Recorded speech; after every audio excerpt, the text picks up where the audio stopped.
Good evening, distinguished guests and delegates, colleagues and friends. We know that there are many exciting events tonight, including the official reception.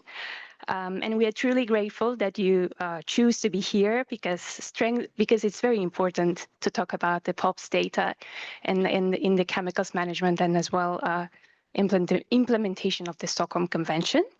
Welcome everyone at the site event organized by Green Growth Knowledge Partnership, GGKP, in collaboration with UNEP and under the GEF-funded project Global NIP Update.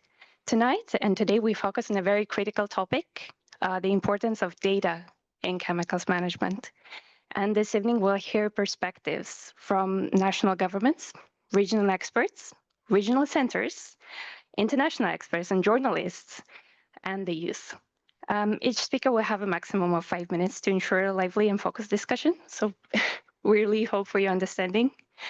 And I kindly ask everyone to keep the energy moving to ensure a lively and focused discussion. It's my pleasure now to invite the Executive Secretary of the Basel, Rotterdam and Stockholm Conventions, Dr. Rolf Peit, who will open this side event. And please, one round of applause. Thank you.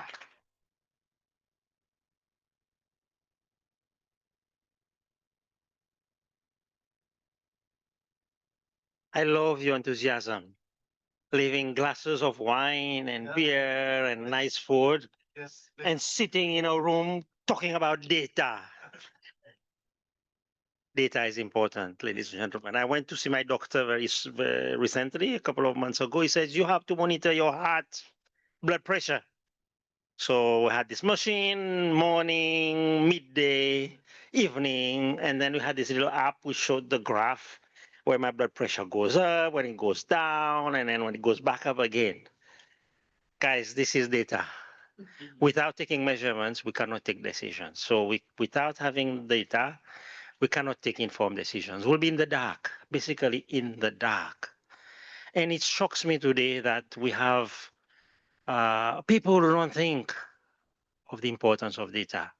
And of course, often the people who do data, they are in the dungeons, right? They are in the places where you don't see them. They are people with square eyes in on a screen and with a computer, and people don't think that they are important. So it's great to be here. I'm so happy I have a few minutes to address you today on POPs data and how it's important. For me, it's important for one big reason is, are we achieving our goals? We spend here 2 weeks, we spend millions bringing everybody here, we take decisions, but are those decisions having the impact that we want them to have? Are we really making a difference? Are we really changing the levels of PCBs, POPs in the atmosphere, in the water, and in the oceans? And that you cannot do with your finger and taste. These are very complex chemicals needing complex equipment. And of course, needing complex support and complex training. And all the challenges I've had, for example, in my discussions with the GEF, the Global Environment Facility, they didn't seem to be, convinced that data is important. And then I gave them an example.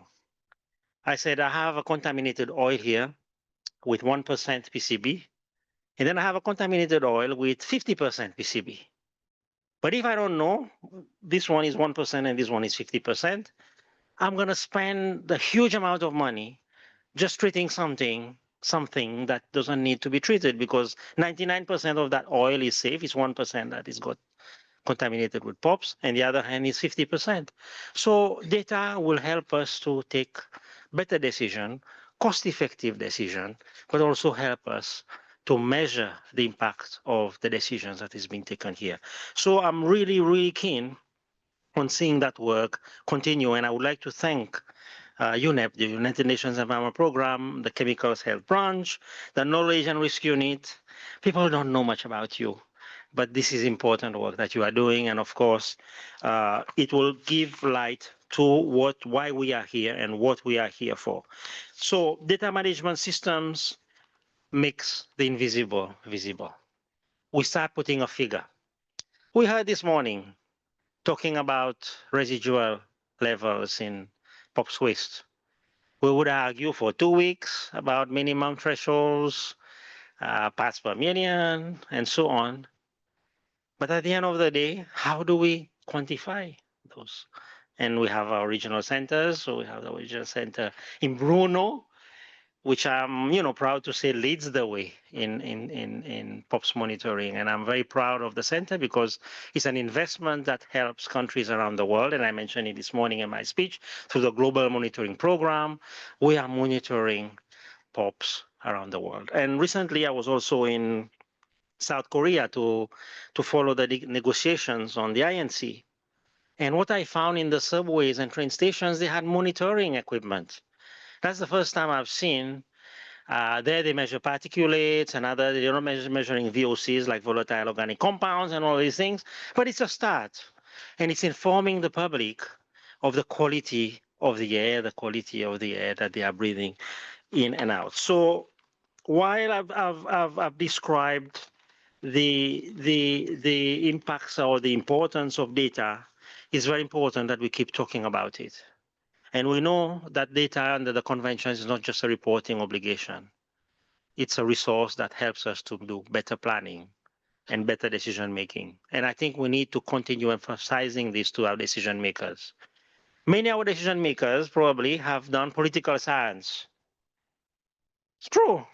Very few decision makers now, if you look around the world, presidents, prime minister, whatever, have a science background.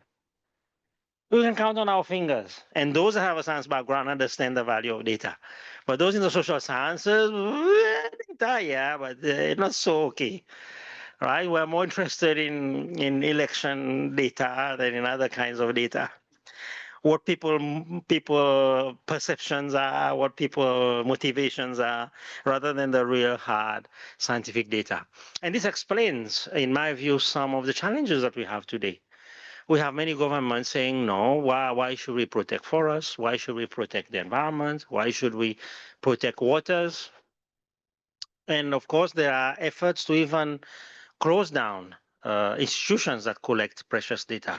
And this for me is a very sad turn of events because without those data, we will not be able to protect millions of people, for example, from climate disasters. I know this is not a climate meeting.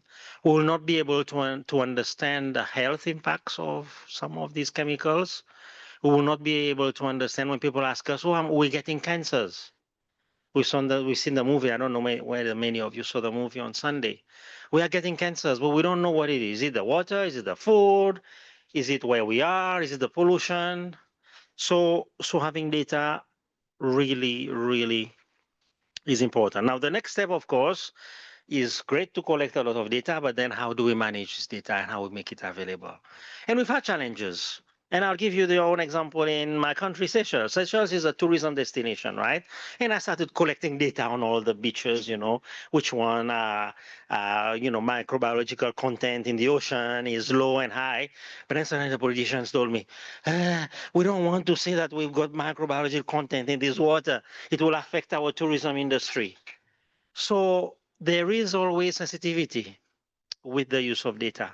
And I learned that very early in my career is how then do you make use of this data so that it is not only politically relevant, but also inspires, the government and the institutions that are involved to push them to improve the quality of the environment. So data itself can be a very strong motivator for change and for more effective management. So availability of the data, how do we make them accessible? Now we were working on our PCBs that I mentioned this morning, and one of the things I wanted to know is which countries have got their inventory data available. And as you know, he will tell you the intensity of work in order for us to get good PCB inventories is not easy.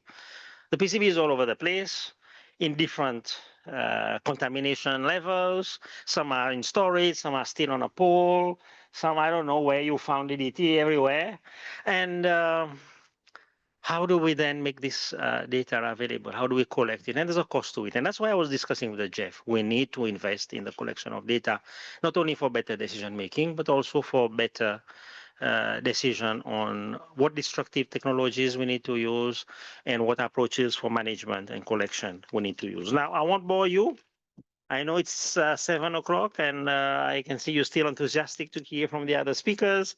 So let me just share with you that I was very happy to come and address you this evening, wishing you fantastic discussions. And I hope when we get back home, we'll be able to motivate our government to say, look, data is important. Data is important. And you can use the example of going to the doctor, because a doctor cannot diagnose if he doesn't collect data. That's a simple one, right? So if you, I think, tell that to even the non-science politician, I think they will start to understand the value for us to collect data and how important it is, not only for the conventions, but for our health and for us to take the right decisions and make the right investments. So with those few words, I thank you and have a great event. Thank you so much. Thank you. These are my gifts. Thank you very much. Thank you very much, Dr. Pate, for setting the context, and also reminding us how important the robust and the strong and accessible data is for implementation of the Stockholm Convention and beyond it.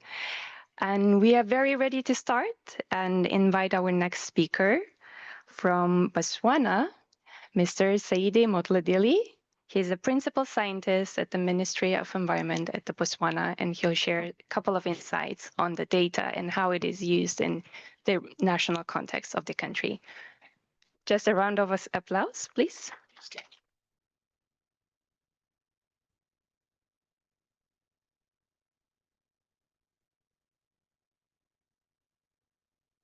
Okay, thank you, Anastasia. As already mentioned, my name is Saidi Motladile from Botswana Ministry of Environment, from the Botswana National Environmental Laboratory. My background is in chemistry. I will give you a snapshot of how we managed to leverage available data in developing our NEP. And so that maybe others can learn from what Botswana did. So okay, that's my presentation. So where do I press? That's in the center. Okay, thank you. I'll take you through, like I said, what Botswana did, like leveraging data from available sources. Where do I press again? It's not responding.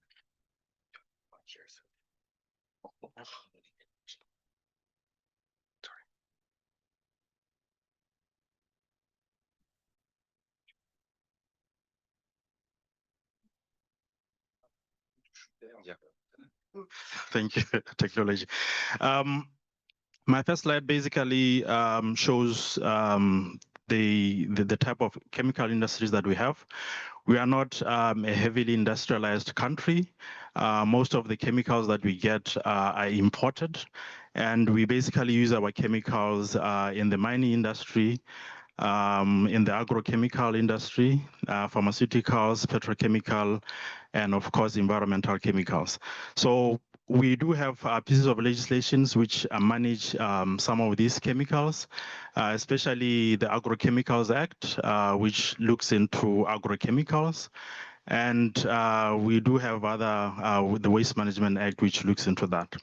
And of course, we are a small country with a population of 2.36 million people. So we are not that many, but we do have a big heart in terms of growing to be a well-developed nation. We first submitted our first NEP in 2011, and this was looking at the initial dirty dozen. So you could see that we were really behind in terms of all the decisions which were made from 2006 up to 2011.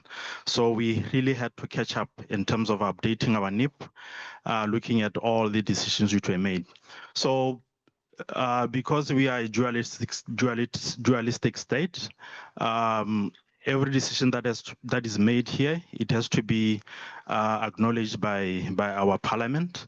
So the first additional 9 POPs were acknowledged by our cabinet in 2016. And fortunately, that's when we got funding to review our NEP.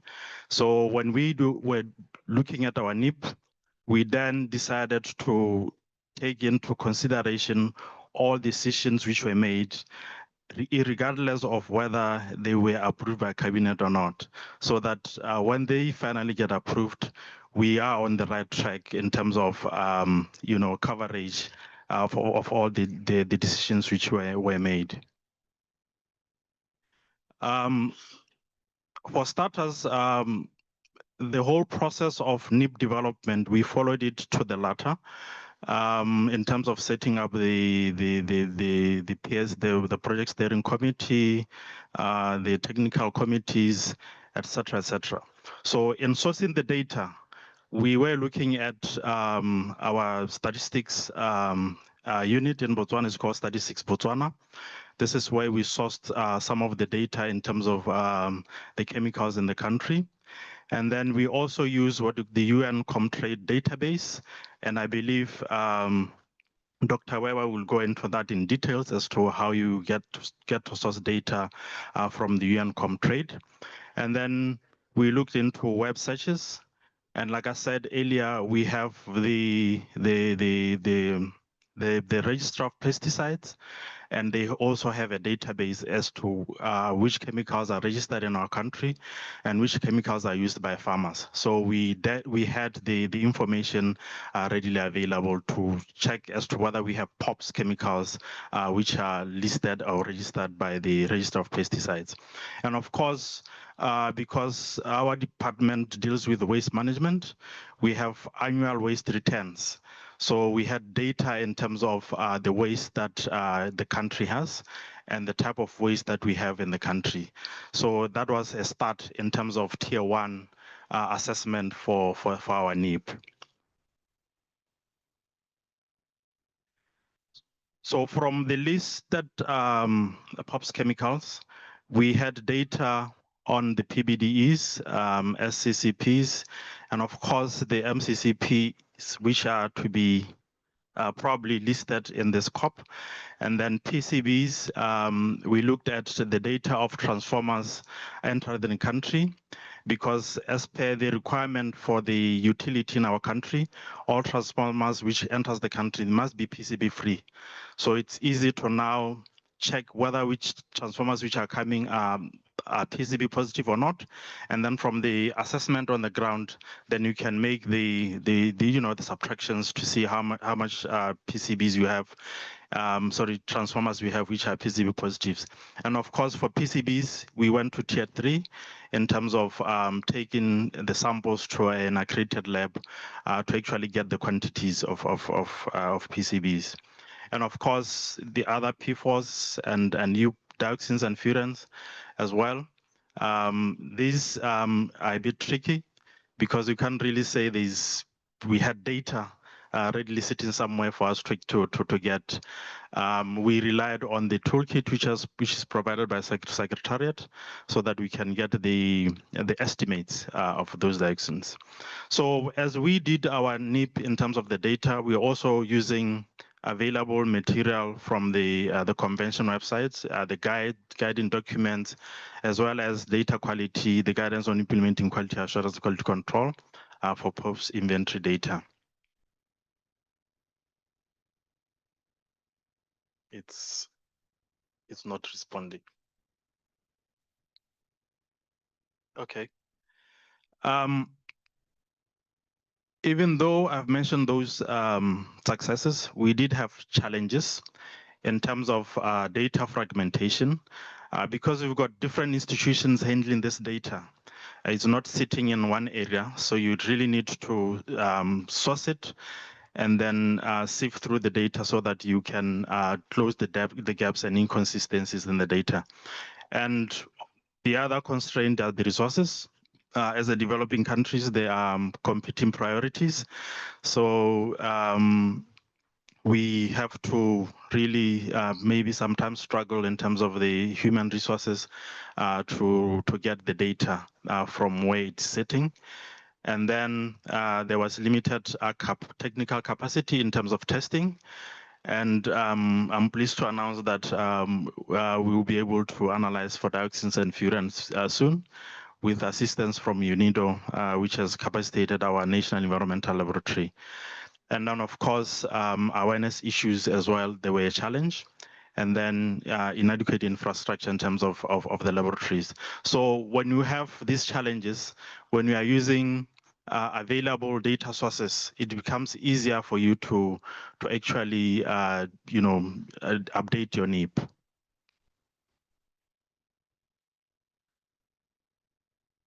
Okay, I think that's is the same as the previous slide. We can move on to the next one.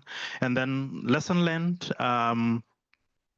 We have to strengthen our institutional frameworks, to establish dedicated units for POPs data management, because we don't have, units which are basically dedicated to managing POPs data. So once we complete our NEP, we'll have the data in that NEP document, but we don't have a database where this data could be sourced easily. And then there is need for capacity building. There's need for stakeholder engagement in terms of now, we have this data, it needs to be shared with the communities. So if you've got the community understanding the importance of this data, then the support becomes easier from the decision makers. And then there's need for data standardization, because the data, when you are sourcing it from different sources, it comes, under different standards. So we need to have that standardized format of data collection, especially from our side in terms of the questionnaires we're using.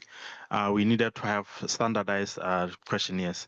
And then, of course, using other technology sources like GIS and, of course, other advanced tools. And the biggest challenge we have is lack of legislative framework. We haven't domesticated the Rotterdam and the Stockholm Conventions, but the Basel has been domesticated. So this becomes, it's a limiting factor in terms of actually, if I were to use this word, forcing the institutions with the data to submit data to the authority so that it can be processed. Okay, we thought of the initiatives that we can enhance our data management. Especially in terms of updating our NEP, aligning it to the convention requirement, getting into partnerships so that we can be able to source, access financial resources, triple P models, so that we can have the participation of the private into issues of data management.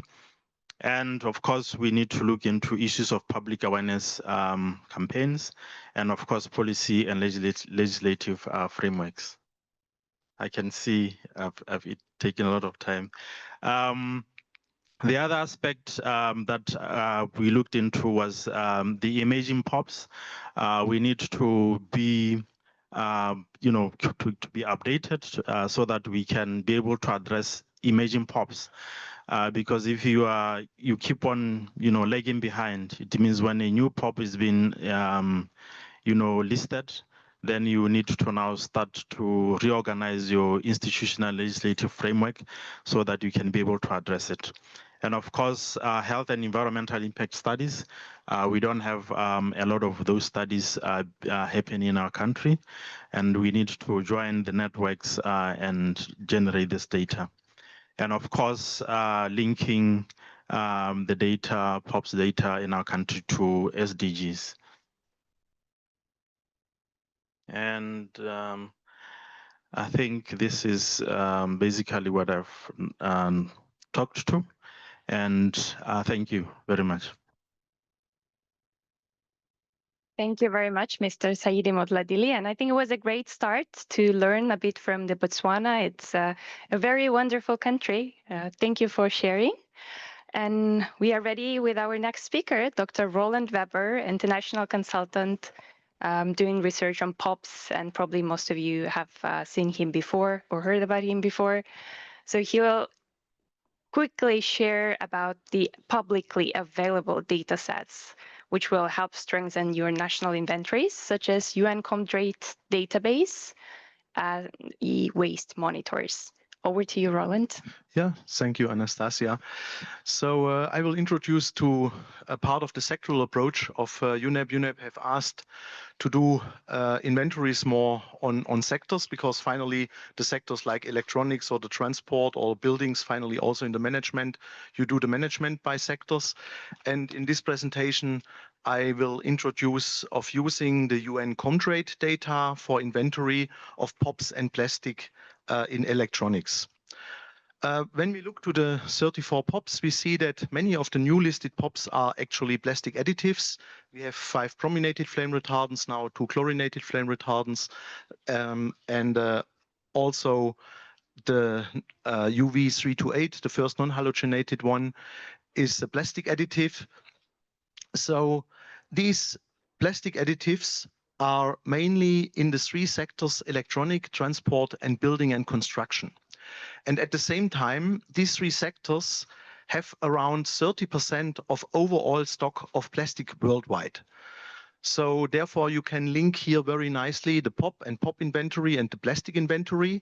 And when you also think about the service life of these sectors, they have very long service life. So probably in your country, around 50% of all your plastic is in these 3 sectors.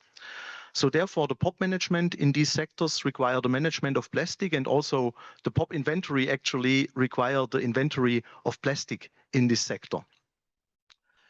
In this, you have an overview for the 3 different sectors: building, electronics, and transports. And on the left side, you see the different POPs. And the yellow POPs, which I marked there, these are basically mainly in these 3 sectors.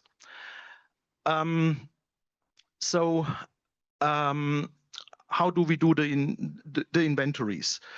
The first is to understand that only a share of the plastic is contaminated. So here you have the major uses of plastics, and on top you have and on the bottom you have the different type of plastic polymers. And only a small share of this plastic is contaminated actually. I have added in this slide red circles where I indicated which of these are really highly contaminated or low or non-contaminated. For example, here for the buildings in the polystyrene, we know most of the polystyrene in buildings is flame retarded with hexabromocyclododecan until 2017. So therefore, most of it contains also POP. When we go to the automotive sector, for example, the main polymer is polypropylene, but actually it does not contain POP. So how can we do here inventory? So with 2 professors from Africa, this is Joshua Babayemi and Innocent Norom, we have compiled for electronics all imports to Nigeria from 1990s to 2022, all electronics. And from these, you can calculate the total amount of plastic in these electronics. And if you then know also the average impact factor, you can calculate how much POP you have in all these electronics. And I have written the guidance documents on the PBDEs. Luckily, we had from Switzerland very good measurements of different type of electronics, where we have impact factors for PBDEs on different type of electronics. Yeah, you see here, for example, cathode ray tubes, very high level, the refrigerators, very low level. So therefore, we know average content of POPs, and we can multiply. And additionally, when I was asked by Michaela to write the sectoral guidance, I said to her, we also try to get impact factors for other POPs, for the new listed POPs like short chain paraffin, medium chain paraffin, which will be listed in this conference, and Decloran Plus. And also luckily there, the Swiss national study had average content, and I had another from Norway. And so this impact factor we have included in that guidance document. So when you have then the total amount of your electronics, the total amount of your plastics, you can calculate the average amount of POPs. And this we have done now for 2 pilot countries. The first one is Nigeria. So you see here the different type of electronics. Then the import quantity of the last 25 years, the plastic content we know, and then the impact factors. And from there, we could estimate that around 4,300 tons of PBDEs have been imported in electronics over these 25 years. And with the other impact factors, we could also calculate the other POPs, the average. And what you see is luckily that the PBDEs by far are the highest. Yeah, they are 10 times more concentrated here in electronics compared to SCCP, MCCPs, or Decloran Plus. Then we have one specialty, because it was not that easy. Because in many developing countries, the data of imports are not good. And for Nigeria, it's the same. You have much e-waste import, and the e-waste imports are actually not in the official UNCOM database. But we had some projects in Nigeria where we also could estimate the e-waste imports, and therefore we found that even more than the official import were the unofficial import, and could calculate the total amount of PBDEs. No, that's not. But there are data missing. Slides missing. No. Yes. So, and the second case study was in Zambia, where the slide is missing. And there we also did the same calculation, but we added dynamic substance flow analysis, because when you add to these data also the service life of the products, you can make a modeling about end of life and the waste of end of life. Yeah. And so for Zambia, we have then calculated not only the amount in electronics, but also we can model the amount of POPs which come with this waste. And so the next steps will be, we can do that for other African countries. At the moment, we are putting these data together, and that will help, let's say, countries in their inventories. Yeah. Okay.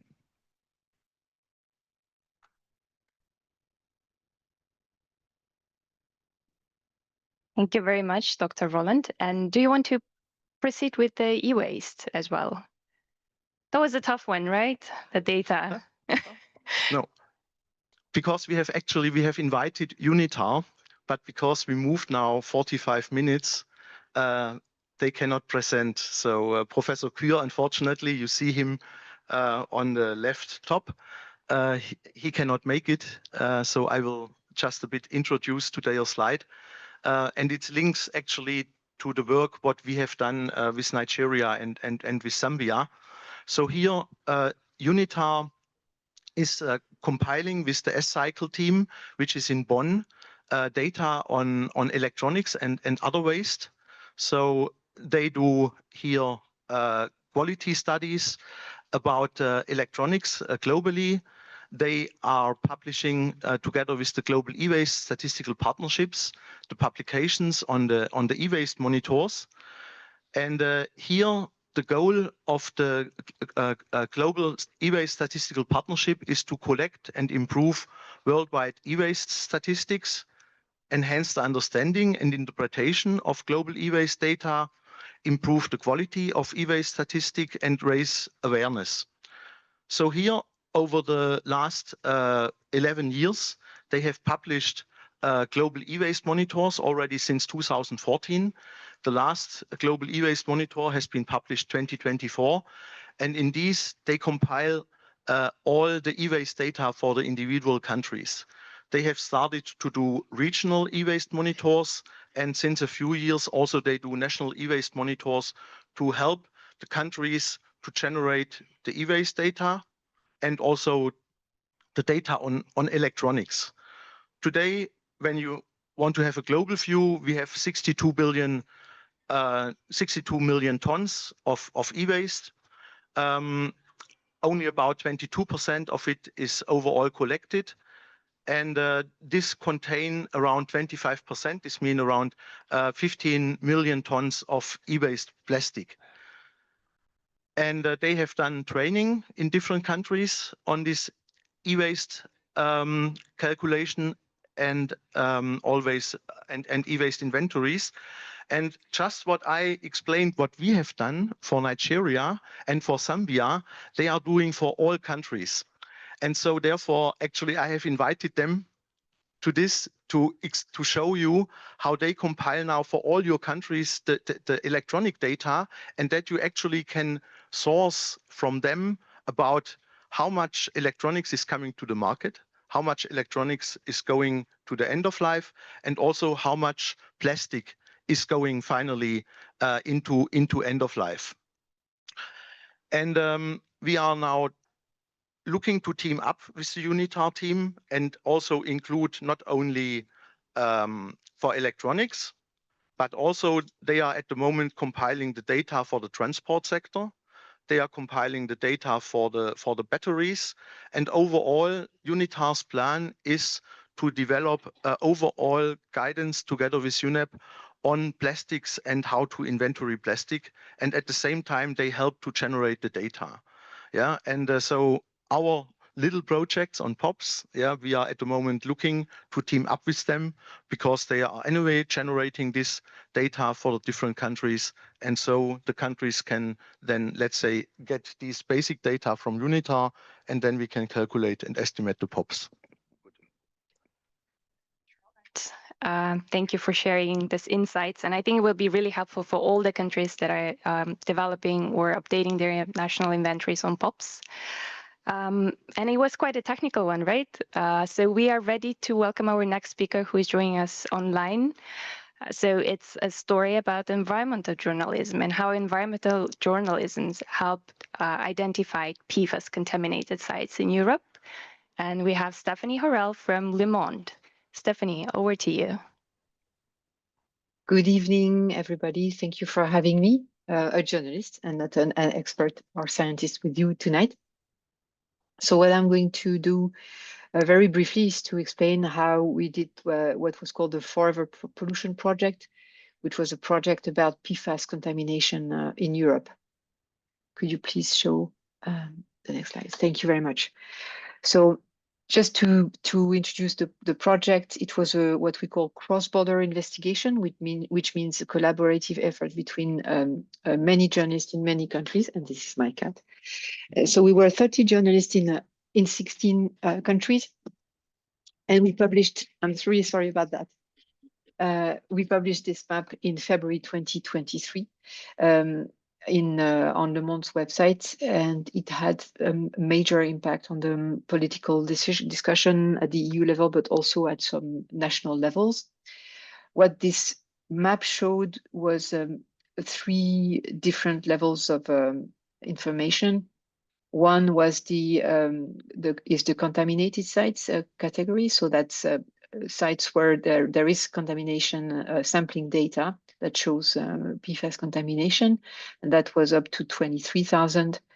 Then we have the presumptive contamination sites, which is what I'm going to talk about after this slide mainly, and the PFAS users, which is an intermediary category between contaminated sites and presumptive contaminated sites.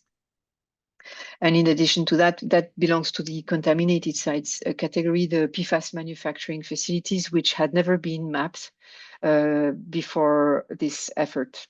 So that's the actual location of the 20 PFAS manufacturers can be found on our map. Next slide, please.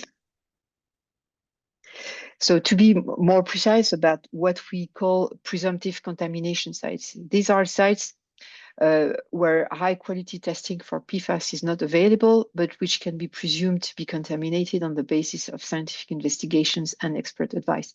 This definition was developed by Salvatore and et al. In 2022.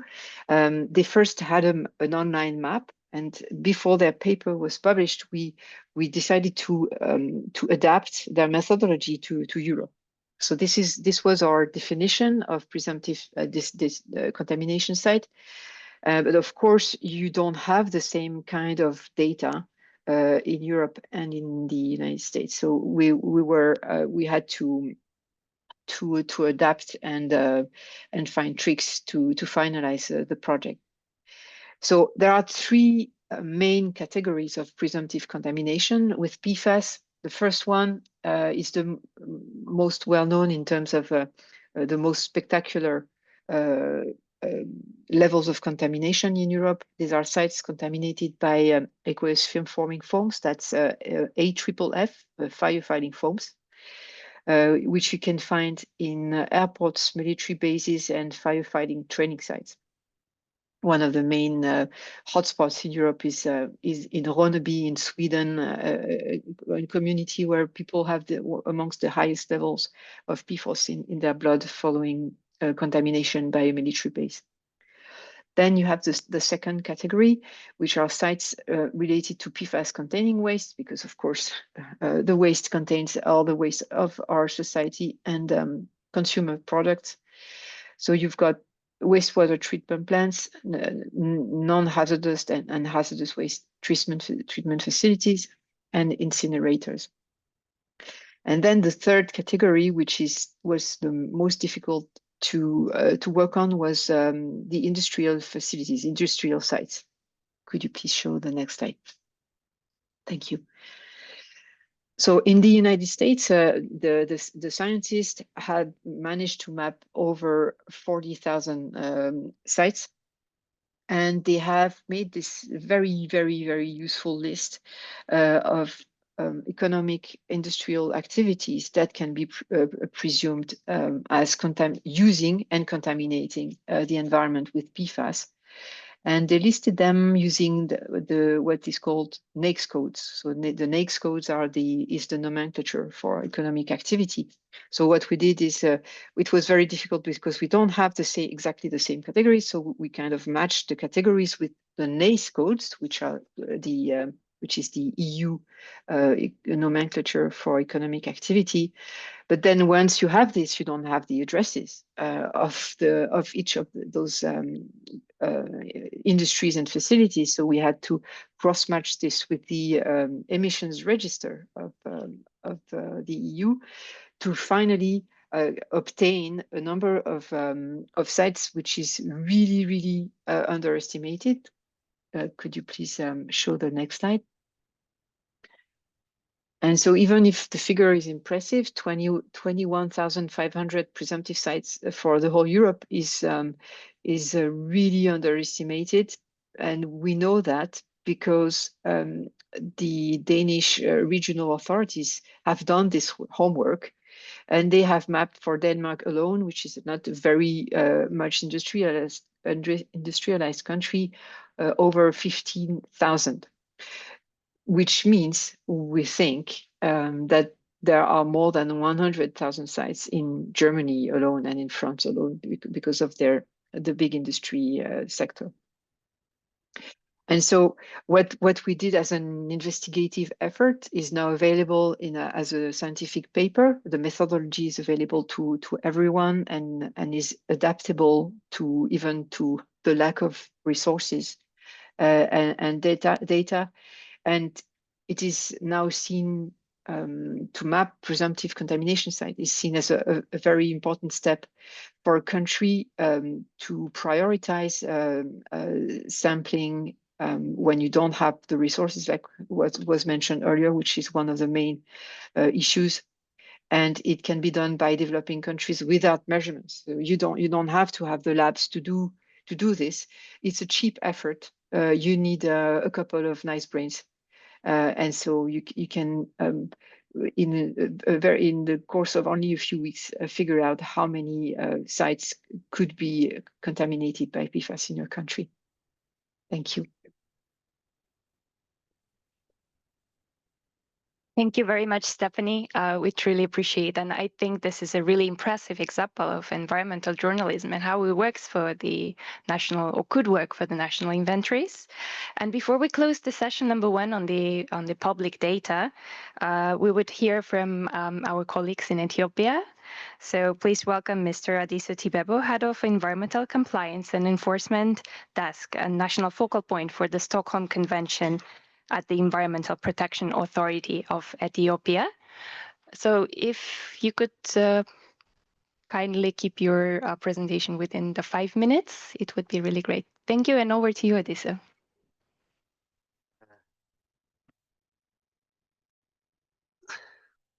Good afternoon, everybody. I really apologize for my late, and today I can discuss with you with the national implementation plan, which is implemented in Ethiopia. It is infant, of course.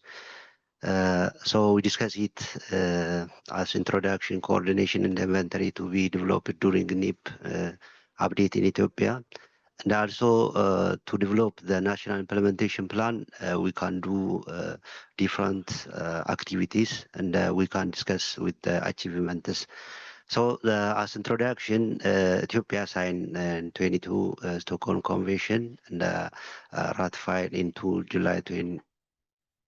Ethiopia developed first national implementation plan only for the first one, which is submitted, but we can start the second national implementation plan in 2017, but for the technical matter, we do not submit that documents.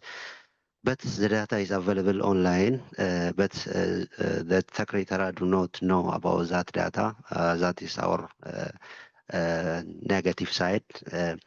And the next one is we get an opportunity to develop the second national implementation plan, which is projected duration from 22 to 2026, which is raised, which is supported by the UNEP, and the UNEP is, of course, collaborated with African Institute, and technically the African Institute is support us. And the budget is allocated, and we start the second implementation plan. So before that, we can focus it on the selection from where we get the data and which stakeholder can engage for this implementation plan, and we can be looking for the different stakeholder and select the different stakeholder before we can implement the national implementation plan. So the first one is industry, mean a different industries, as a colleague present before, maybe the textile, tannery, we involve all industries and we get the data from them. This is a first priority what we select. And the next one is urban and infrastructure, because as you know, there are different POPs, chemicals furan, just like that. We can get from that. That we select. Ministry of Water and Energy is also the stakeholder. Ministry of Women and Social Affairs is also another. And also for supporting the internally for we taking the finance. So we involve the Ministry of Finance in this. When we lack of budget, we can connect with them and communicate. And also civil society, Ministry of Trade and the regional cooperation, especially we do this that to get the data directly. We can connect online data, trade, we can access the data from them. Ministry of Industry, Ministry of Agriculture is the best one. We can collectively collaborate we do with them, and also Ministry of Health, especially such as DDT, and also another chemicals we get from this and the data. So this is where we select and where we plot for the accessing the data from them. And also at the end, we can collect all this data with custom commission. Online we get the data is what we need. Then after we select that one, we coordinate and the inventory to be developed during the NEP update in Ethiopia. So we categorize and develop the teams. First, Ethiopian Environmental Protection is the owner, and we coordinate the projects, and the National Project Stream Committee and the Technical Committee is established for implementing. So those technical committee and the national streaming committee can separate a different category of for inventory teams, pesticide team, such as POPs, BFR team, also the PD, HD, CD, and the HBB, and the short chain. Also, there are projected in the second team, and the PCV team, POP, PAFOS, and the PFOS, P4R. There are another team which is established, and the UPOPs team. Legal team is another team which is established by the technical team, and also social economical team, and the data management and the controlling team. So all those teams are established. Then we achieve some we start implementing of the national implementation plan. First one is local engagement and institutional setup. We look at that one, inclusive in the development and enforcement. And also we separately identify the team which is established for the inventory, and we give them the workshop internally. So we conduct the national inception workshop, which is launched. After we launched that national workshop, we are established the national project steering committee and the technical committee. Then we go to the capacity building for those national teams. So training can be given for them to implement the implementation, to implement the inventory process. Then externally, we also get the training from the GG online, and also personal. We can be get the training from the UNEP, which is coordinated by the African Institute, which is held during the POPs inventory, and also we get we customize that inventory for and prepare the training for internal team coordinator. Next slide. And then we monitor reporting and action planning. We prepare, after we give the training for them, we prepare the monitoring, reporting, and action plan. So this is what we achieved. And the progress in the financial report we can submit for the African Institute. Quarterly, they are ask us to submit the progress of report and the financial report. We submit that one, and are committed to update. If something is missed, we can rearrange the steering committee and the technical committee. And also in POPs inventory action plan, national inventory action plan was developed to identify, manage, and reduce POPs contributing to public health and environmental safety. Next slide. And during we start this national implementation plan, we faced different challenges. The first one is the financial constraint. We ask the African Institute and the UNEP to release the finance to start the inventory one. And also we are ready, so but the challenge is the financial constraint, efficient budget to fully implement activity which is scheduled and action is planned. Heavy reliance on donor funding because it need a different money, so we lack of that accesses, and also knowledge in the capacity gap in order to implement and technically to start the inventory process, need for continuing training all stakeholder in the technical team, limit available of inventory toolkit for specific folks, chemical, and that data integration and accessibility. Of course, we have to select the different stakeholder, but here there are also fragment of the data. Maybe that data we do not get. This is another problem, and also coverage of new listed POPs. New list POPs are selected, and we plan to our inventory. So it is underrepresented in inventory systems. This is what we faced as a challenge. Thank you. Thank you very much, Adisu. I think Ethiopia is just in the very early stages of developing their POPs inventories. And we see that collecting the data and generating the data is quite challenging. Aside from the data itself, countries are facing a few challenges with the financial, such as financial constraints and also human resources capacity building. Thank you very much. Before we move to the next session, does anyone has any question from the audience to the speakers? Okay, please.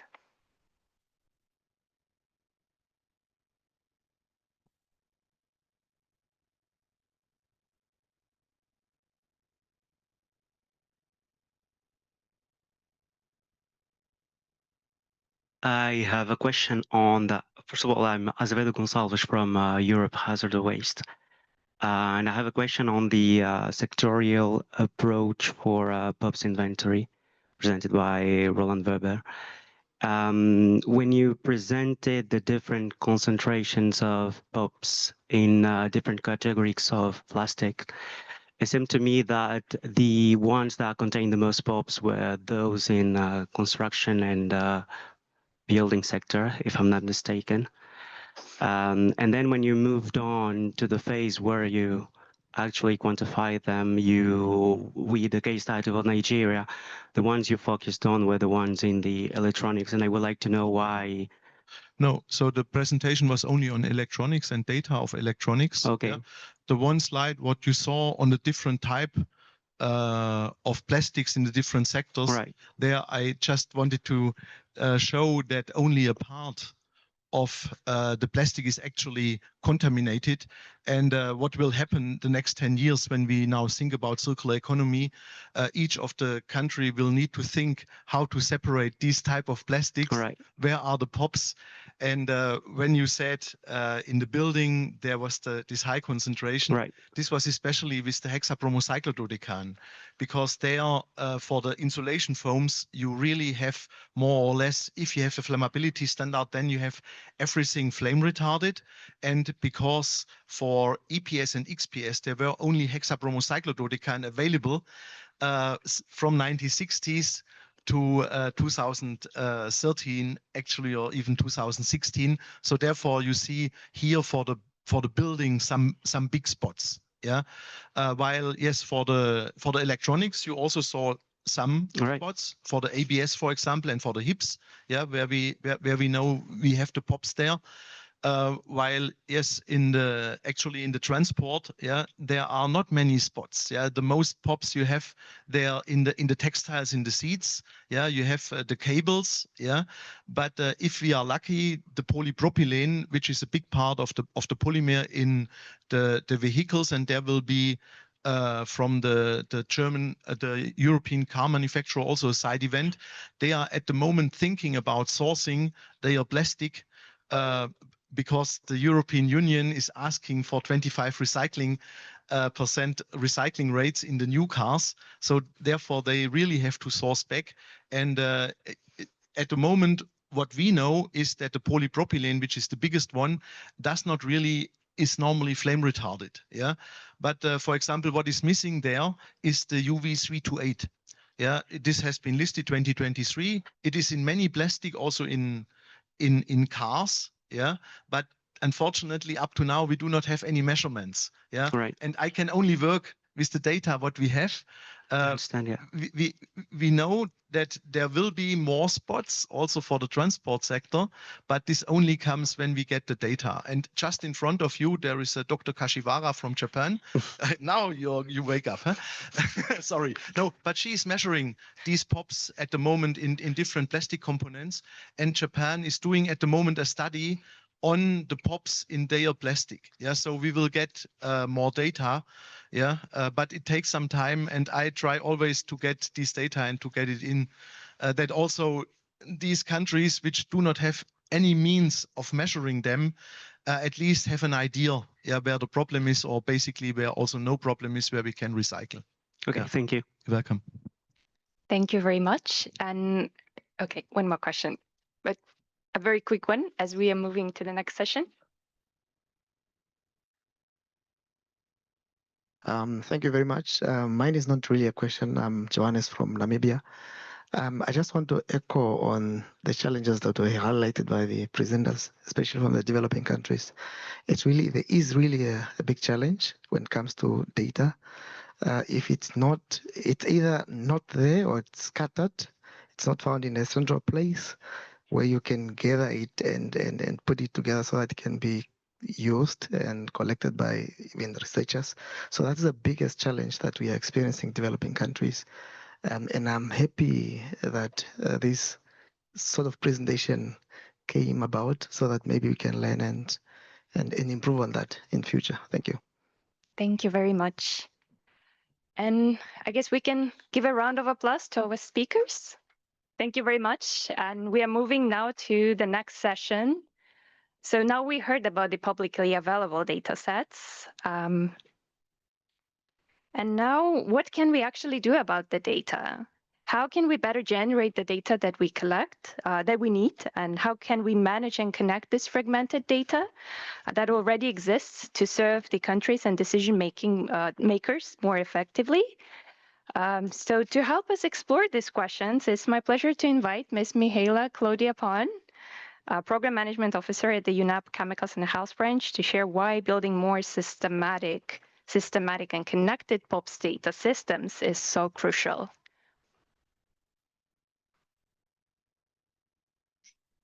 So thank you, Anastasia. I know that it's late.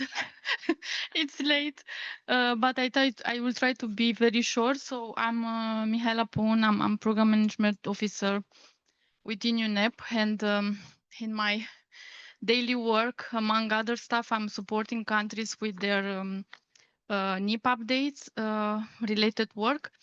As you may know, UNEP is one of the GEF agencies that are systematically supporting countries with their NEP update. So we had several rounds so far. And what is interesting about our NEP update projects is like we have this so-called global component. It's a component where we produce knowledge, information, tools, toolkits, other instruments to help countries on one side generate the data and on the other side managing the data. But to recap what was said in the first session, so I think it was really flagged by Mr. Payet. Why do we need the data? In case of POPs, we need to understand what is the situation in our countries. And we have heard from Botswana and Ethiopia that they did a lot of inventory work in their country to try to understand what is the status. But then once we have this, of course, it's not always complete data, but there are still gaps in between. But what do we do with it? Yes, why do we produce this data? Is to make informed decisions, right, about how to manage the POPs. And then we have heard from Roland, yes, we generate these POPs in electronics, right, and in the plastics that is present in electronic products. Why do we do that? Because we need to understand how to manage this at their end of life, and we need to plan for that, right? And then another aspect of the importance of data is, of course, we need to measure and improve afterwards, right? So once we start implementing our NEPs, because NEP is not just to sit on a table, right? It's to be implemented by countries. We need to measure the progress and then to understand, you know, where are the areas where we need to strengthen our legislation or I don't know, enforcement, compliance aspects of it. But at the same time, data, it helps us predicting the future. Sometimes you see POP data trends, right? And this can help you, spot patterns, right? And forecast what might happen and try to mitigate any, I don't know, any negative effects to the extent possible. And not least, data help us, having data help us innovate, right? So we are talking about POPs, and most of the time we need to switch to alternatives, right? So we need data, we need to understand the exposure patterns and risk and so on, hazards, to be able to identify alternatives that are not regrettable substitutions, right? Then, from our work as UNEP with supporting countries with the NIPs, we understood that in most of the cases in developing countries with economies in transition and small islands, development states, this is the only mechanism for data generation, unfortunately. And it happens, it's not, I mean, the convention says every 2 years after the adoption, the enter into force of an amendment, but in practice, it doesn't happen that often. So it happens every 4 years for a group of new listed chemicals. And then basically, this NIP generated data is the only data set that supports the countries to report as well under the convention. We have heard from Roland, yes, we have international databases, right, that are important for us to understand how to use it, how to grasp that data and translate it in the national context. And we as UNEP, we put together a guidance document where we try to help countries in strengthen their collaboration with the statistical offices, for example, which in different countries are those mechanisms providing data on more regular basis. And we try to do that, and also how you can understanding how to use these international databases like UN Comtrade and so on. And then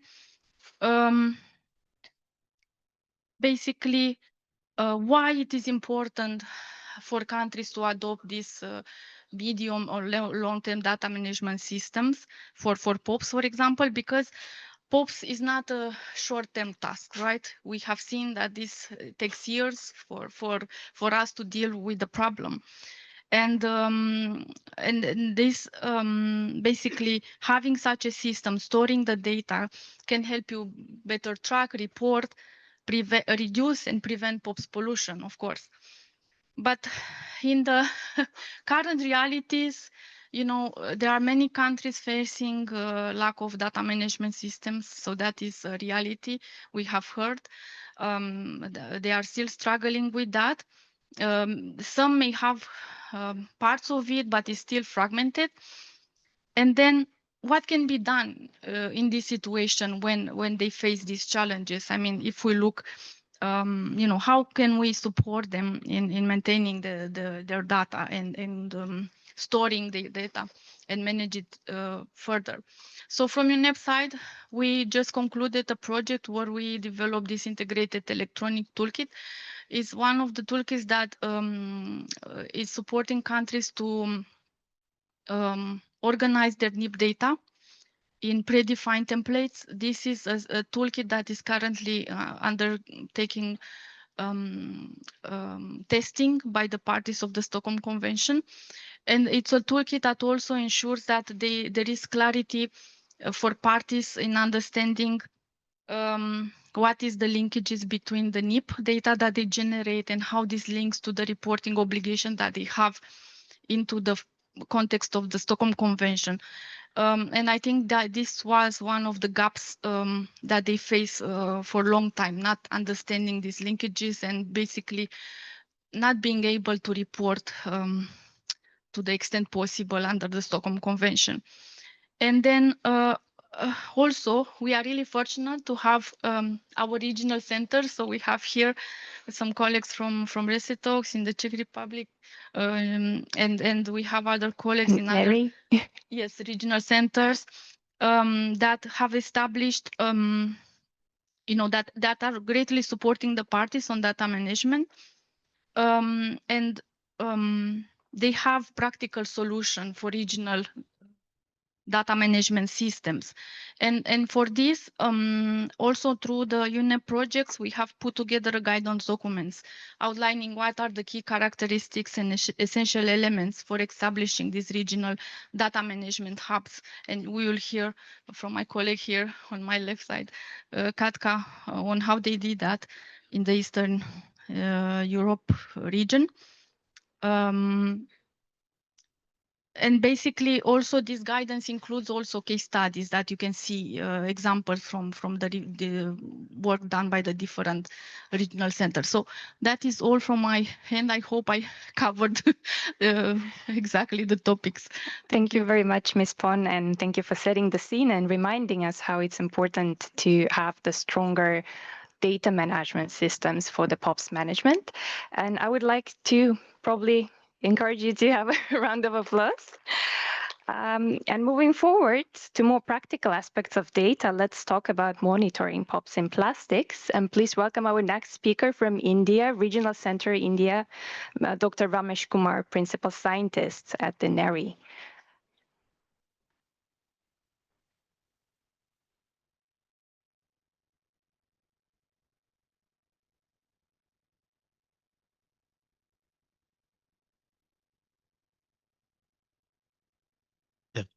Yeah. This is it, right? Oh, yeah. Yeah, thank you.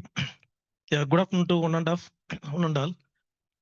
My name is Ramesh Kumar. I'm a POPs researcher from Stockholm Convention Regional Center from India. So my talk is about monitoring of POPs and other contaminants of concern in recycled plastics. Right.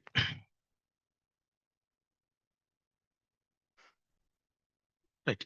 So we all know plastic pollution as well as climate change. These are two important threats the world is facing today. Global plastic production in 1950, it was around 2 million tons. But at this moment, roughly around 400 million tons of plastics are produced per year. At the same time, the recycling rate of plastic, it is only 10%. Global average of recycling plastic is around only 10%. At the same time, global plastic waste emission, it is approximately 52.1 million tons per year, with the largest emission from the South Asian countries and sub-Saharan African countries. And the plastic debris is linked to around 78% of the 126 high priority chemical contaminants identified by the US Clean Water Act. Right. So most of the words we are hearing nowadays is recycling, then reprocessing, circular economy, how material recovery. But at the same time, very few or hardly, we do not find any agency which is addressing the additives which are present in the plastics. So most of the time we hearing about circular economy, which is addressing, expected to address only the plastic pollution. But there are a lot of other additives are present in the plastics, which normally people do not understand and address. So some of the common additives present in plastics are including POPs, flame retardant, the well-known chemicals, then PFAS group of chemicals, then phthalate, bisphenols, nonyl phenols. These are all classified as endocrine disrupting chemicals. Then polycyclic aromatic hydrocarbons, PAH, then biocides, then UV stabilizers, then metallic compounds, they are light and heat stabilizers, some lead and cadmium compounds. Then there are, in addition to the intentionally added compounds, there are some non-intentionally added substances. Then of course, a small amount of monomers. So all these constitute the plastic additives. Right.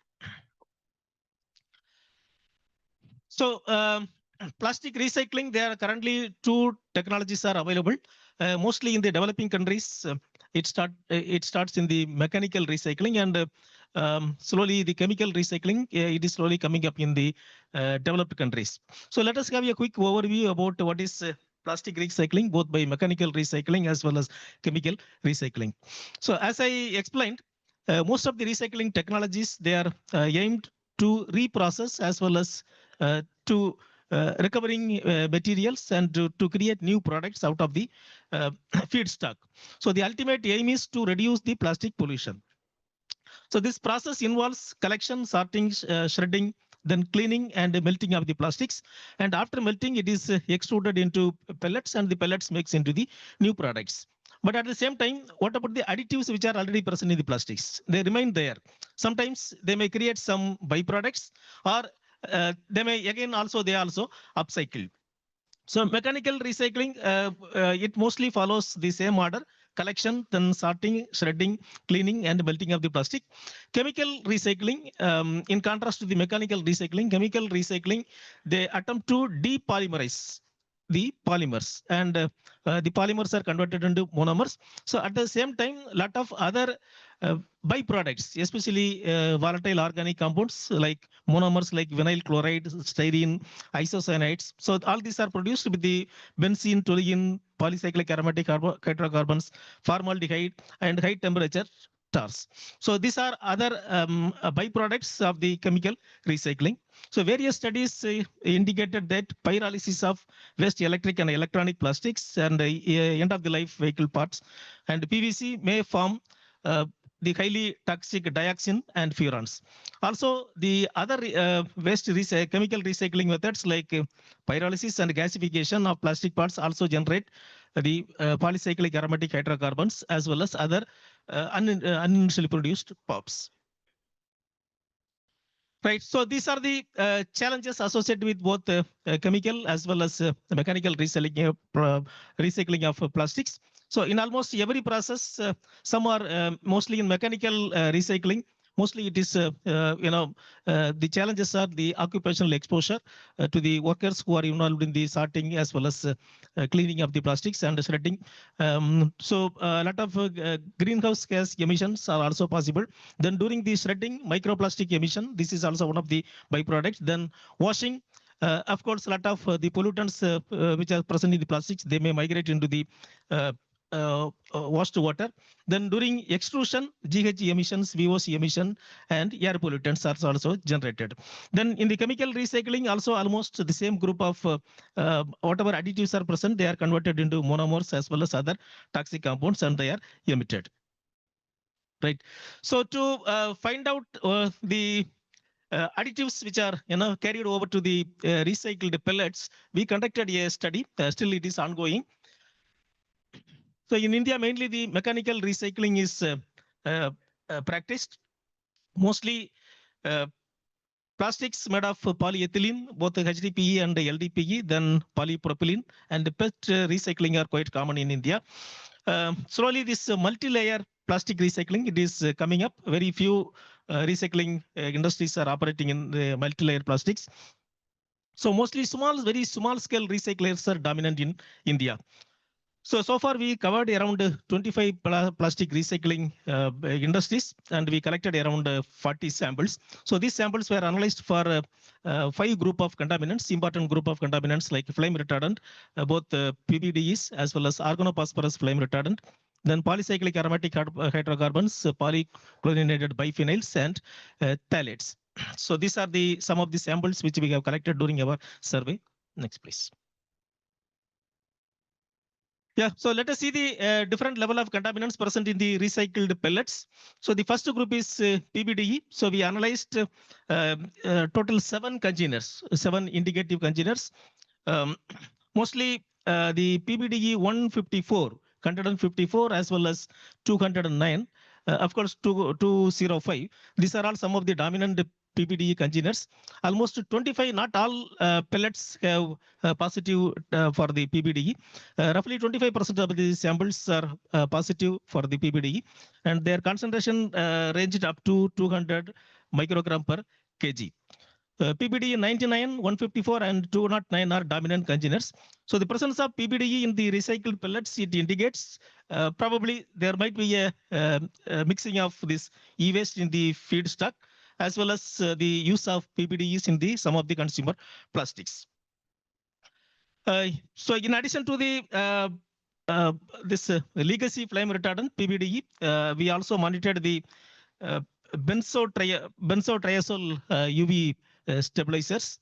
So we monitored 6 BUVs, benzotriazole UV stabilizers. So one is already listed under POPs, UV328. So our results indicated that UVP as well as UV329.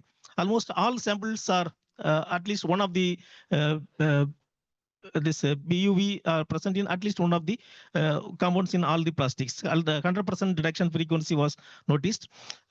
UVP as well as UV329. So these are the two dominant UV stabilizers present in the almost most of the compounds, most of the samples. Right. Yeah, next group of contaminant is phthalates. So we all know phthalates are used as plasticizers. We analyzed 6 priority US EPA priority phthalates. Phthalates are endocrine disturbing chemicals. The detection frequency is 100% because plastics are made up of plastic. Without plasticizers, plastics won't be there. The levels of this plasticizers indicated DHP is the predominant one, followed by DNOP, dioctyl phthalate. Then the final one is the dimethyl phthalates. So the highest level is observed in DHP, almost 10,000 microgram per kg, that is 1,000 milligram per kg. We also observed very large variation between the batches of samples because all it depends upon the input sample. So we don't have any control about the input feedstock. So there will be a lot of variation between the input samples. So it is resulting into the phthalates content in the pellets. So in India, we have standards for the phthalates, especially for the children articles, 0.1% for the phthalates content for the 6 priority pollutants, which is the articles meant for children's use. Maybe we analyzed only 6 priority pollutants. There may be other phthalates might also be present. The other group of alternate plasticizers like adipates may also likely to be present. Right. So what is the take-home message for us? We need to avoid the non-essential use. So some of the plastics, for example, the single-use plastics, they are very short-lived. So there is no necessity for adding the UV stabilizers, which is meant for the extending the life of the plastics. Then the current regulatory frameworks and specifications on the use of additives during the plastic production. Probably very few countries may have this type of regulations which prescribe the limit of additives in the virgin plastic product production. So less hazardous and safe and sustainable alternatives can be used instead of these POPs and other emerging contaminants. The current regulation of 0.1% of phthalates, especially for the children care articles, adopted by several countries, may not be protective for the recycled one. So the take-home message is waste management, it won't solve the plastic problem. We need to cut the consumption and to find out the sustainable alternatives. So let us bring back our earth from these invisible chemicals. So make visible the invisible. Thank you. Thank you very much, Dr. Kumar, for sharing the scientific insights from the regional center in India. And I'm happy to introduce our next speaker, Ms. Katerina Sepkova, the director of the Stockholm Convention Regional Center in Czech Republic, Talks for a couple of insights of what work is being done in the European region. Over to you, Katerina. Thank you very much, Anastasia, and very good evening, everyone. Very happy to be here. As it was mentioned, I'm from the Stockholm Convention Regional Center in the Czech Republic, that is located in the Masaryk University in Brno. And we have started from the monitoring activities in ourselves in the environmental contamination, fate and transport of different chemicals. And over the years, we have through the work in different environmental matrices and with human populations, we have realized that we also need to do a bit more. And that was at the moment when our center was trying to help support the effectiveness evaluation and data and combining data sources from different data providers. And we found that we have an enormous amount of issues which are linked to lack of harmonization. Lack of data standards, different methods of collection of data. And that what was really required, and now we are speaking about 2010, right? So the technology wasn't as sophisticated and as sensitive as we have it now, where we can really measure a very, very low concentrations of chemicals in different environmental matrices. and where we can have all sorts of information from target and non-target analysis. Nowadays, we are much, much better off than it used to be before. But we can also have this number blindness, kind of, because we have numbers, but what do we do with them? How to interpret them if we don't understand? So it is really, really important not only to say, okay, I will collect my samples, I will analyze them, and I will use the information that I analyze.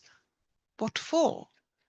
That's the key question that you have to ask before you start any sampling. And we heard, and it was really very important for me to hear from colleagues from other countries, what are their issues? Because with my work on the NIP update with different countries in my region, I actually found out that there is a lot of data in those countries, but simply the data is not put together and it's not being used because people do not talk to each other and data sits in someone's computer, or if it is not in someone's computer, then it is in a book or in printed file.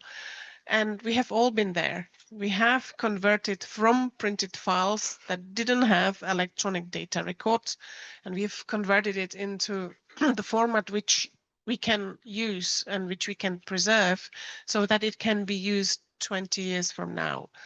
And it has required a sophisticated team of IT managers, but also of data analysts who can understand what this data is about. And it's not only about the value of concentration itself, but it's also about a very relevant set of metadata that is really needed.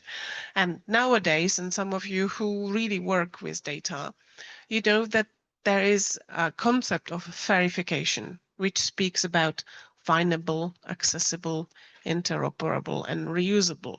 And this is a concept which has been introduced relatively recently, but it's a set of steps and procedures which allow us to not only to have a harmonized set of data and metadata that is linked to our key information. So for us, when we are working on POPs and environmental contamination, we speak about a concentration level. But there we need to have a unit. We need to have which chemical that is, which coordinates, so where it was measured, what analysis was used. Because when we want to use it, apply it elsewhere in a similar domain, and if it is not a standardized data, then we really need to be very, very careful on how to work with it. And I'm pleased to say that over the years, I think within my regional center, we have developed a number of quite complex databases that can be used for storing data. And I think that through the support of the Global Monitoring Plan, such data repositories are also open to countries which need such support. So it's not only to host the Global Monitoring Plan data for the convention itself, but we are working with a number of individual countries who are actually asking us to store their data within our systems. This doesn't mean any change of the ownership. It's just we are providing this service to colleagues. So, and what I wanted to say, and I think I'm here, I would like to invite you, if you're interested, to more deep talk about this subject. I have here my colleague who is a data steward, and she's sitting in the middle of the room, and she's available here, and we will during the fair we have a booth called Irene, so there you can come and join us, and we can discuss the data management and new practices if you're interested in it. So thank you very much for the opportunity, and I will be very happy to work with you all. Thank you. Thank you. And a round of applause to Ms. Sapkova from BRS Talks. I think it's impressive work being done in the region, and there is much to learn from the regional centers. and some information we probably may not know, but please feel free to stop by the booth if you have a minute during the COP and learn more about the work that is being done in the region. And now we have our next speaker, Ms. Dana Lewis from BCRC Caribbean. I hope is still with us. She wasn't able to make it for the first week of COP, but I hope she's with us. Dana, are you here? Hi, Anastasia. Good evening. Yes, I'm here. Yeah, and if you could just give a quick overview of what is going on in the BCRC Caribbean and your new developments, but please keep in mind that we are quite short of the time.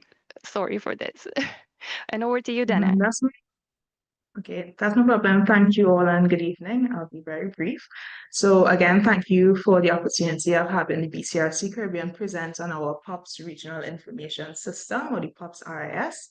So this is an online platform and it's hosted on the ArcGIS Hub, and it allows for the upload, manipulation, and storage of POPs related data in the Caribbean. So it really drives home what the theme of this COP is, making visible the invisible. And the platform allows us to visualize the quantities and types of POPs, whether that be POPs pesticides, PCBs, PFOS, across existing sites, facilities, and even countrywide. There's also a unique dashboard on the online platform that allows us to see as a snapshot how this data exists across each country. So why is this useful? Well, the ability to identify the existing POPs within the Caribbean region allows us to have better informed decision making so that we can have them earmarked for management and disposal. And there's also the ability on the platform to ascribe a risk score to contaminated sites that ranks them in terms of the risk that they could pose to possible receptors, whether that be nearby communities or environmental, for example, areas such as rivers or environmentally sensitive areas as well. And the Regional Information System also could support with the development or update of NIPs in providing that data. And also the NIPs can also support to upload onto the RIS and also make sure that the data available for visualization is also most updated and recent as well. And the platform in the future, once completely populated with all existing data, could act as a source for historical reference in terms of what quantities and types of POPs were existing in the countries but have been treated or managed and are no longer active. So those are just some of the functionalities of the POPs Regional Information System. I will invite you to a side event that we are hosting jointly with the GGKP on May 6th at 6:15 p.m. in the very same exhibition area, where you can see a live demonstration of the Regional Information System and ask questions and hear more about it. So again, I just want to say thank you very much for the opportunity and thank you again. Thank you very much, Dana. And a round of applause for BCRC Caribbean. I understand this is a very new development from the region and it will be populated. And as soon as the system is more populated with data, we can see it in action. But please feel free to stop by this side event, which we co-host together with BCRC Caribbean on 6th of May in the same space in the exhibition area, 6:15. Thank you very much, Dana. And so we've learned that the data is very important, and it's very important for today's decision, but it's also important for the future. And today we have representatives of youth, the voice from the Antigua and Barbuda, to speak about why data is important for the youth and how it can be connected to the future generations. So it's my great pleasure to invite Mr. Esquire Henry from the Chemicals and Waste Use Platform and Children and Youth International representing Antigua and Barbuda to share the youth perspective on why building better data systems matter for the future of chemicals management. And over to you. Good evening, everyone. I have been given a big responsibility tonight, and that responsibility is to be the final speaker, I believe, after a very long day. But even more importantly, I have given the opportunity to represent the youth from the Chemical and Waste Youth Platform, which I'm very happy to be a part of. And so, since we're in negotiation spirit, I want to put an offer on the table. And my offer is to be short and precise. If you do me one favor, and that favor is to give me your fullest, undivided attention and to take what I'm about to say very seriously. So do we have a deal? No, I'm not. I'm not feeling. And so I want to hear the energy, so I don't have to go 10 minutes. Do we have a deal? Even better. So what I'm going to do, I'm going to be very short and I'm going to get straight to the point. And in Antigua and Barbuda, unfortunately, we generate approximately 7,000 metric tons of waste per year. And now that may seem very small to you, and this data was provided by UNEP in a 2023 report. However, I want you to remember that Antigua and Barbuda is only 170 square miles. We have a population of 100,000 and we only import products. So we're a very small country with only one major landfill.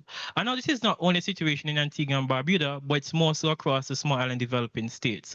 And this really shows that POPs is becoming a serious threat to small and developing states. And I think the speakers before me did a very excellent job in highlighting the importance of data. And so as I promised, and as the deal we made, I will not go into details about that. But more importantly, what I want to tell you about is the work that we're doing as young people. Now, even though we have so much waste being produced in Antigua and Barbuda, an organization called Good Human 268 has been able to remove 1 million tons of plastic bottles from our oceans and divert them from landfills every single year. And that shows the power of young people and organization. And even more importantly, while doing all of this, they ensure that they connect and keep data and share that data across different schools and agencies who needs that data. And that really highlights that young people are really the way that if you want to collect data, we can help you. We can assist you in doing that. And so I want to urge each of you in this room today to ensure that you connect with young people and help them and involve us in those data collection process. Unfortunately, if you look behind in the room, we'll see a number of young people who are doing the work in the chemical and waste use platform, who are being actively involved in chemical and waste data collection. So after this session, tomorrow, during the week, engage with us as young people, get that information from us, connect with us, and help us to help you in collecting the data and sharing that information.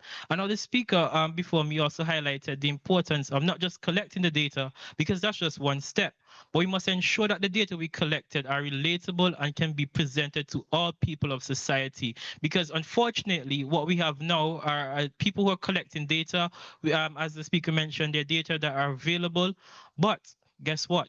We cannot understand it. I'm not a scientist. I'm only a person who is active and passionate about the environment.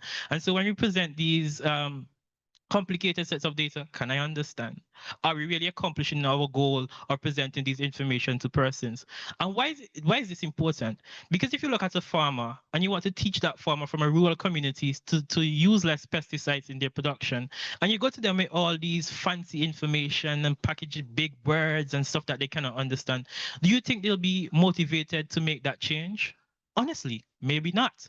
And so if you go to them in a language that they can understand, if you try to relate to them, if you try to assist them in accessing the data, I think that they may just maybe be able to make that change. And how can we do that? An answer is connect with youths. The youths will help you. We're available and we're happy to assist. And I'm sure my colleagues behind are very motivated to engage with you. And I really want to again close off by saying, we need to connect with youths to better our data management system, and we're happy to do so. And the part of the negotiation was to make a commitment.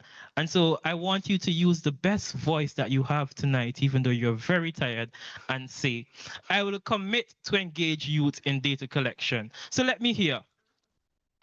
We will commit. In data collection. Let's go one more time. I will commit to engage youth in data collection. And so I'm look forward and I'm very happy and excited about what the next 2 weeks will hold. As I mentioned, the Chemical and Waste Youth platform youths are very happy to engage with you. So feel free to reach out to us. We're happy to work along with you. And we're very committed to ensure that we strengthen the data collection method across the world. And we're very happy about it. Thank you once again. Thank you very much, Esquire. And I think all of us here are committed, so we are in the same boat. We have to make sure that youth is always with us. Thank you very much for bringing this very important perspective. And we are in the very end of our event. Thank you so much for staying with us until the end and learning more about the data and also hearing more from the speakers. And if you have any questions, okay, just.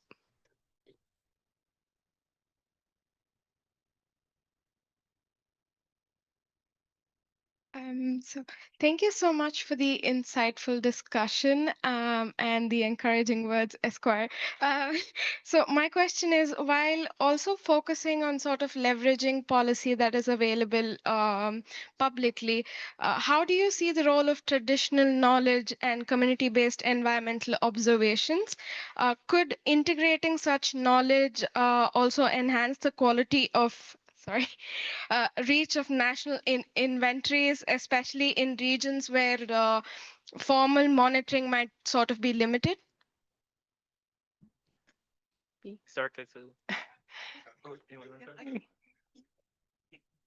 Thank you very much. Yes, this is a very good question.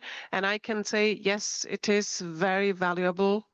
It is really important because engaging with the traditional knowledge, and not only in the domains of POPs, but also in mercury and in other chemicals, this really also builds the ownership from where you collect the data from. And so this is really, really very important to have, to build, to spread, not only to do data collection by the enthusiasts, and be it young or older, less knowledgeable or more knowledgeable. It is really important to be motivated to change, to stop the pollution, to stop the exposure to harmful chemicals. So yes, it makes sense, but it needs to be done in a way that follows the correct data management principles. It means it has to have a certain standard to be followed so that it can be reproducible, so that the data can be really interpreted. And it's really, really, really very important to connect to different stakeholders and work jointly, because we cannot do it alone, whether you are decision maker or researcher or work in an agency or waste management, waste manager, recycle, or industry facility, or whether you're just a citizen who wants to live and make sure that their children are living in a healthy world. So that would be my response to the question. Thank you. Thank you very much, Ms. Sepkova. And any questions from the audience? Okay.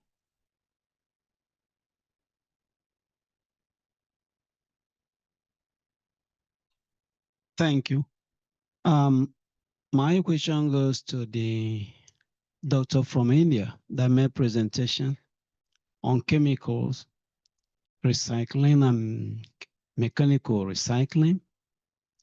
In both, especially in the chemical recycling, you mentioned a lot of byproducts that came out of it, of which many are hazardous. So my question is, with that going on in your country and with this data that is generated, came out of your comparison, do you think chemical recycling is a good option? Thank you. Honestly speaking, I'm not expert in chemical recycling or mechanical recycling. My interest is only to measure how much of POPs is carried out into the new products, whether it is chemical recycling or mechanical recycling. So whatever data I have shown, it is purely the plastic pellets which are collected from the mechanical recycling. So the findings indicated that the chemicals additives which are already present in the raw material or the feedstock, it is again carried over to the new products. Thank you. Sorry, I could not answer your question completely. Well, it's a good try, but then we know what we know. Thank you. Thank you very much. Any other questions? And okay, I guess we can conclude here, and I would like to express our deepest gratitude to, first of all, our speakers and panelists for staying with us. It took quite a long time, but it was a very meaningful discussion, I believe. And many thanks to our participants and the countries, and we have actually online audiences watching us at the moment. Thank you so much. That's a valuable discussion, and we really appreciate it. So on behalf of Green Growth Knowledge Partnership, GGKP, we are ready to close the session. And thank you very much. And please stay healthy and enjoy the rest of the COP. Thank you.